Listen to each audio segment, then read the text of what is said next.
Hurricane Ida has closed schools for more than 250,000 students across Louisiana, according to a tally by NPR. Districts in some of the hardest-hit areas, including Orleans and Jefferson Parish, have not yet announced a reopening date. School leaders have had their hands full so far trying to make sure staff and students are safe, whether they stayed in town or evacuated, and assessing damage to their buildings. Like students around the country, Louisiana's children became well-versed in virtual learning during the coronavirus pandemic. But as member station WWNO reports, virtual learning isn't an option for many students right now. The hurricane caused widespread power outages, and service is being slowly restored across much of New Orleans. Cell and internet service is also spotty. Plus, New Orleans educators tell NPR, the storm formed so quickly, and over a weekend, that even at the best-resourced schools, students and teachers weren't able to plan ahead and take Chromebooks or hotspots home with them.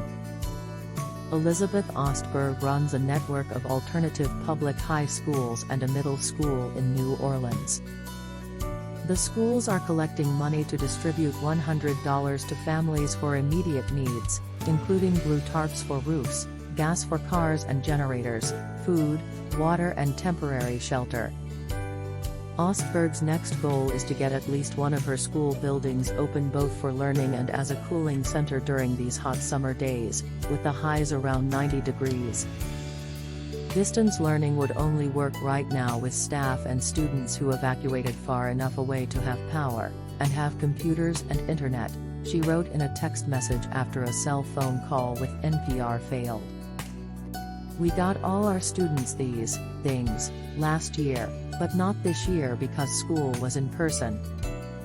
So it's not that we don't want to provide it, it's that it feels impractical right now." In early August, New Orleans public schools began the school year with no virtual learning. WWNO's Aubri Juhasz reports that some parents have been pushing for the return of a remote option because of fears about the Delta variant. But Superintendent Henderson Lewis has stuck with his decision, citing the urgency of getting children back in classrooms to avoid losing a generation of students. Now, in-person learning has been interrupted yet again for a different reason.